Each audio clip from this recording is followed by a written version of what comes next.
Hello, everybody, and welcome to another boring episode with Brian. And today we're gonna talk about, or I'm gonna talk about things I wish I knew when I first started drawing. And there's a lot of misconceptions and things that people say to start drawing and how you should go about it. But I'm gonna say the biggest things for me and things that I found really important when I first started out. Meantime, I'm just gonna have the sketch running, because why not? Sketch with me if you want to. Just chill, just kick it. So, number one would probably be just you don't every sketch in your sketchbook does not have to be perfect. And that's a really big one, because everybody who first starts their sketchbook wants every single drawing in their sketchbook to look like it belongs in the museum, and that's just not realistic. It's just not gonna happen. So one thing is just get your ideas out, try new things in your sketchbook. You will learn so much more by not stressing yourself about every sketch.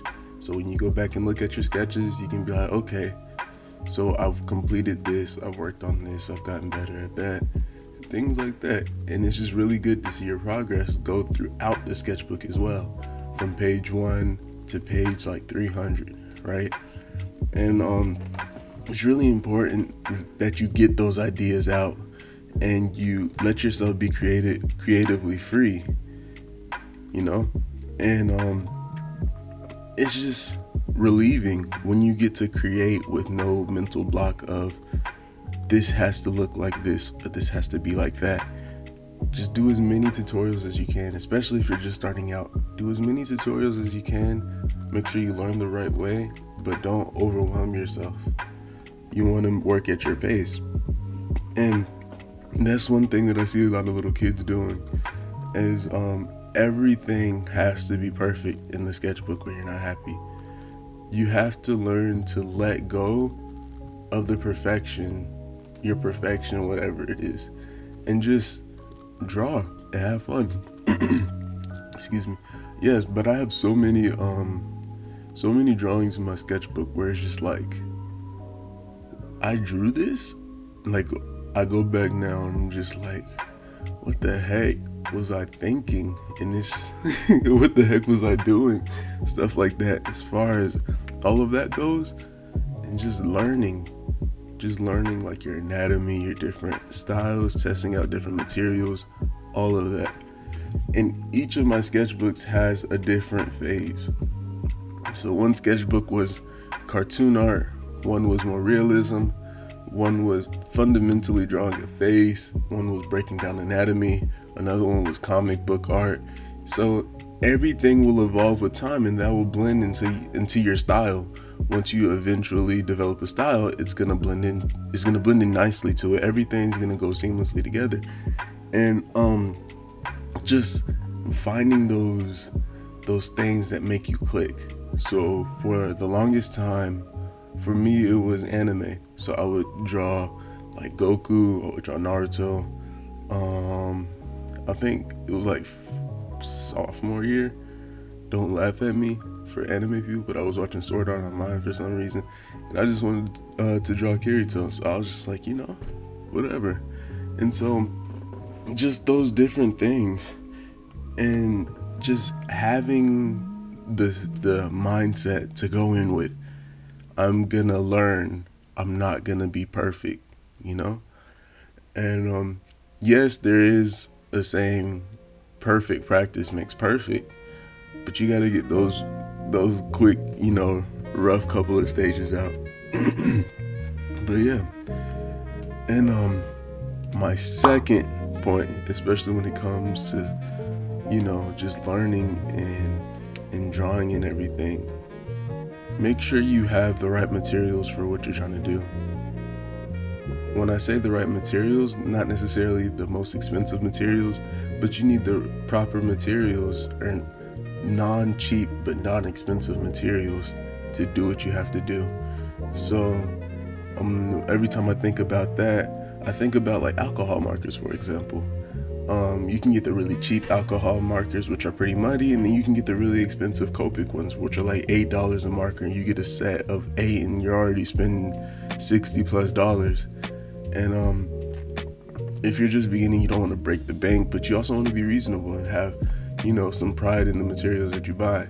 So, coming from alcohol markers, one of my favorite brands would be Spectrum Noir, and great quality marker, and it was breathtaking to see just how smooth everything was when I first started drawing with them, and it was very helpful actually with like learning how to blend markers, opacity of markers, how to finesse different things, and even with like pencils, you may believe it or not, graphite pencils, there's such a difference between the cheap ones and the higher end ones, and you can tell by the way you put it on the paper. And it's really important that you take pride in the materials that you get yourself. Yes, you may not use them all up, but and don't break the bank, when you're going to buy supplies either. I've been guilty of doing that a couple times. And then with like paintbrushes too. Paintbrushes is a huge one, especially if you're trying to get into like painting landscapes, painting portraits, all of that. Make sure you have good paintbrushes. I can't stress that enough. You don't have to have, like the best paintbrushes, but you need to have some pretty good, you can do some things with the paintbrushes. And for me, when I first started painting, I used to get my paintbrushes from like Five Below, and they would always be frayed after like 3 weeks. And so I would have to go back over and over and over and over again. And after a while, that just cuts it in half, or your bank just cuts it in half. When you could just go buy a good set of brushes for the same amount, and not have to go back every time. So the last time I bought paintbrushes was about a year and a half ago, and that was when I was just like, you know what, I just need good set of brushes instead of getting Walmart brushes. Not saying that there's anything with Walmart brushes, but just as far as quality and how long they'll stay, together and all of that, and just taking care of the paintbrushes for longevity was something that I really needed at the time, especially with the type of art that I was doing. And now they're still good. They're still good. I bought like 4 of them, and they're still holding up. Well, I don't really paint as often anymore, but you get what I'm saying. And stuff like paint as well. It's very important that you get proper paint. You don't want to get too watery, but you don't want to, once again, break your pocket. So you get something that's moderate and that's good for you. And for the third reason, or third thing that I wish I knew when I started drawing, was to not be afraid to post your art on social media. An art community is so loving, especially when it comes to just welcoming somebody and to see their progress get better. I can tell you I'm not the same artist that I was a year ago, and it's a stark difference. Like, I'll show you guys a picture of last year when I put in for a competition piece, and now I look at it and I was like, who let me insert that for a competition? So it's always gonna go hand in hand, especially with time, effort, consistency. Time, effort, consistency, that will get you better at art. And just realizing that if you put in the work, the results will come, especially being an artist. If you put in the effort, you put in the time, and you're consistent with it all, your results will come, just like anything else. So it's important that you learn the right things that you need to learn. You follow according, you play off your strengths. I don't really know how to say this, but you play off your strengths, but you also realize your weaknesses, something like that, right? So if you realize your weaknesses, especially in your art, then you can pinpoint them, make them stronger, but at the same time, enhance your strengths at the same time. So one thing for me, when I was at the beginning stages of drawing, one thing that really just shot everything that I did down was anatomy, which is common for a lot of people who are starting out how to draw. My anatomy was off, completely off. It was utterly disgusting. But I put in the time, and my cousin, she is a nursing major. So she had a bunch of anatomy, or one anatomy book from college. And she let me use it. And I still have it today. Hopefully she doesn't watch the video to ask for it back, because I still use it now. But yeah, so she let me use her anatomy book, and I got to see the different muscles, how they interlock, how they intertwine. Not necessarily saying that you need to know the muscles, because if you're an artist, our job is to simplify things. So you don't want to stress too much on, knowing the different names of the muscles. I learned them all, and I can probably tell you half of them. But it's not anything that you need to stress about. Just knowing where to place the muscles, how the muscles move, how they interlock to like other muscles. Most important thing. Because when you're drawing, especially in motion, your job is to capture the movement, not necessarily to capture each striation of muscle. Everybody's not gonna see in your final product when you post it in the little thumbnail. They're not gonna see the little flex part of the bicep, or the flex part of the chest, or even like the depth of the traps and everything. Nobody's really gonna see that. What they're gonna see is the composition of the full piece. So that leads me to another point.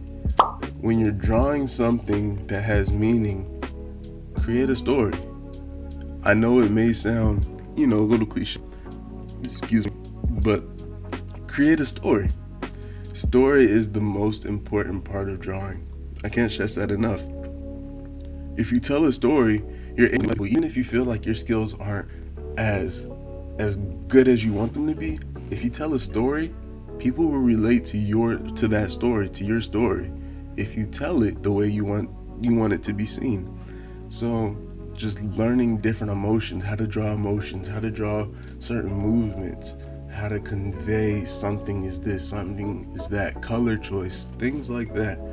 If you focus on learning how to tell a story, and you tell a story well, then your art will be so much just it will add so much I've seen so many artists where their stories are so complex, and the mood of the scene is just so, wow, it's amazing. But the art isn't necessarily the best, but they told a story and you're able to connect to it. So that's something that's really, really important with everything. And the last but not least, something like that, tip that I have to give you is, it's okay, it's okay to just take a break. You don't want to overwork yourself. If you overwork yourself, your art, it'll come through in your art. If you always push through your art and it's just, not the best quality, it's because you're not taking a break every once in a while. It's okay. Everybody needs a break. Why do you think people take days off from work? Everybody needs a break from something. I get if you love it. I know some people who draw on their breaks from drawing. I know it doesn't make sense, but they take breaks from drawing, but just draw. So that's where just personal projects instead of focus projects, things that you have to do for others. Just take time for yourself. You have to do. So when I'm usually taking a break, or quote unquote break from art, I like to take pictures. And what do I do with those pictures? Usually I come back, they give me the inspiration I need, and that keeps me going, it keeps me pushing. So one thing that I love to do is go out in nature. That's one of my favorite things to do. If you can see it in a couple of the pieces that I have drawn, I love nature. I love taking pictures of nature. I love learning the different names of like different flowers, different trees, different animals. And I love pushing those boundaries in my drawing to see how abstract or how, big I can make a different animal, or how I can incorporate this flower into something.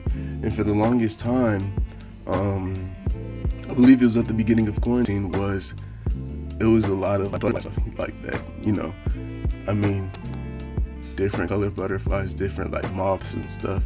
And it was fascinating, especially learning about butterflies and how they can migrate and stuff like that.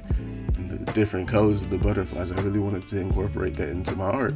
So I have a couple of pieces where I'm drawing butterflies on things. So it could be a hard edged character, but it's softened by that feel of the butterfly.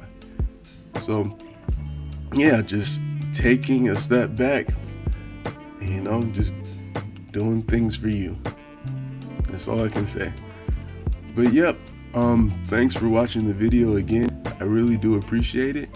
I'm thinking about starting a Twitch. Somebody told me to start a Twitch. So yeah, that's what's gonna be coming soon. If you enjoyed the video, give me a thumbs up, hit the like button if you're down for that, and don't forget to subscribe because it will mean a lot to me if you do. And my socials are in the links down below, and thank you.